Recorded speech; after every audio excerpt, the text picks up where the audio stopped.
नमस्कार दोस्तों, आप देख रहे हैं जय भारत न्यूज़। मैं हूं आपका होस्ट एंड दोस्त संजीव चौहान।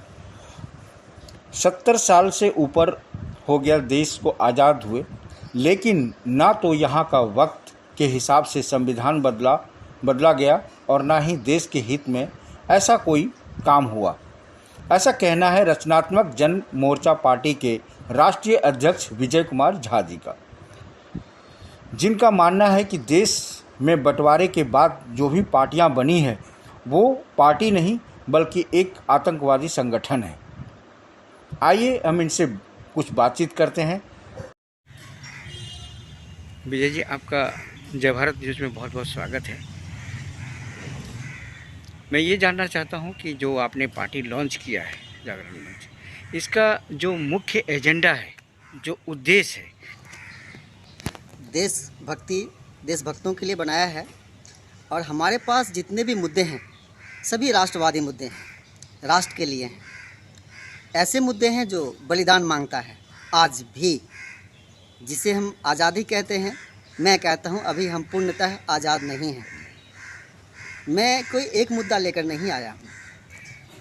मेरे पार्टी के पास 11 मुद्दे हैं जो लिखित में भारत सरकार निर्वाचन आयोग के पास है, जिसमें से कुछ मुद्दे 2-4 मैं आपके सामने रख रहा हूँ। सबसे पहला मुद्दा, हमें अपने राष्ट्रभाषा पे कार्य करना है। भारत का अभी तक कोई भी राष्ट्रभाषा नहीं है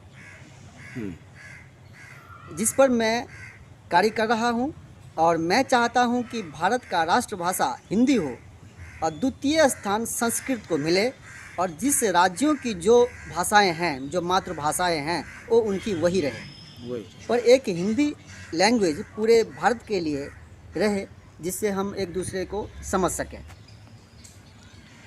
हमारे बीच में बहुत सारे प्रधानमंत्री बने, बहुत अच्छे एजुकेटेड बने, लेकिन कभी उन्होंने हमेशा प्रायोरिटी इंग्लिश और हिंदी को दी है, जबकि हिंदी को कहते हैं लेकिन आगे फ्रंट में इंग्लिश ही आती है।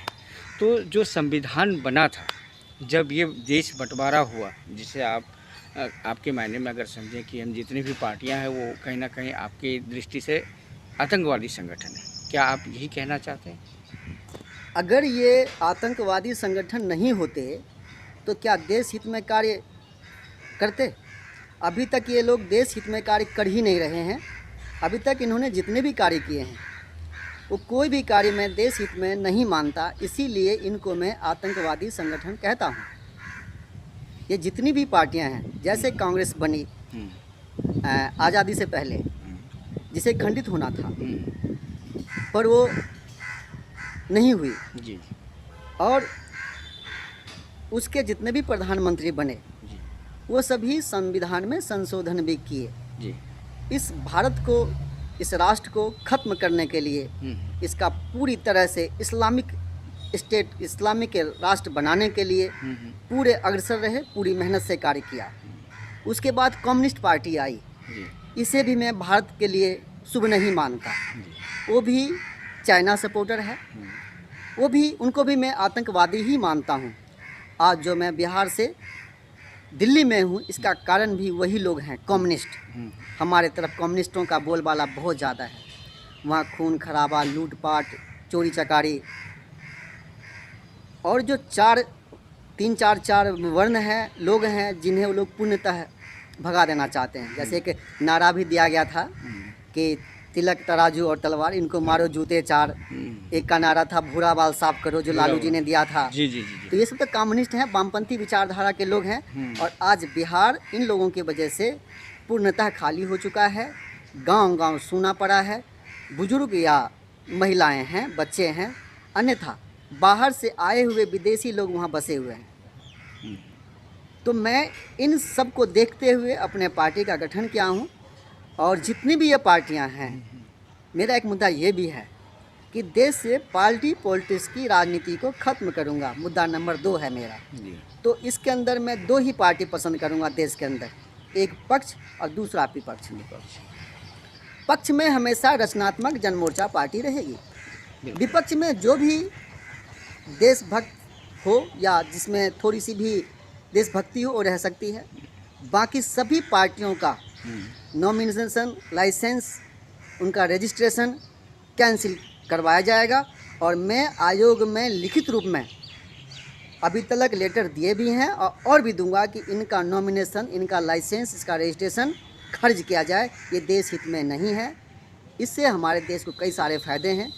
जो गली गली डॉक्टर इंजीनियर निकलते हैं उसकी जगह नेता निकल रहे हैं। एक गली का प्रधान है, फिर उसका एक प्रतिनिधि जी। और घर में जो उनकी लड़कियां बीबियां हैं वो किसी फैक्ट्री में 6,000 7,000 पे नौकरियां करती हैं। जी। तो घर का तो चलता नहीं है। अब खुद शिक्षित है नहीं पर नेताजी बनने निकले हैं। तो इन सब पे भी लगाम लगेगा। और देश का जो एक बहुत बड़ा पैसा जी मनी खजाना जो खर्च होता है वो सारे पैसे बचेंगे जो देश हित में, देश के विकास में कार्य आएंगे।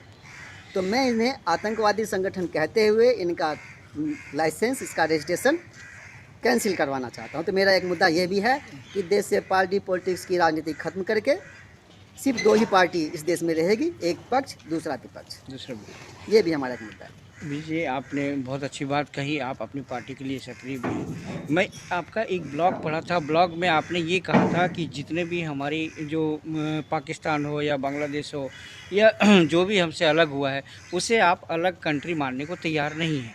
ऐसा क्या है?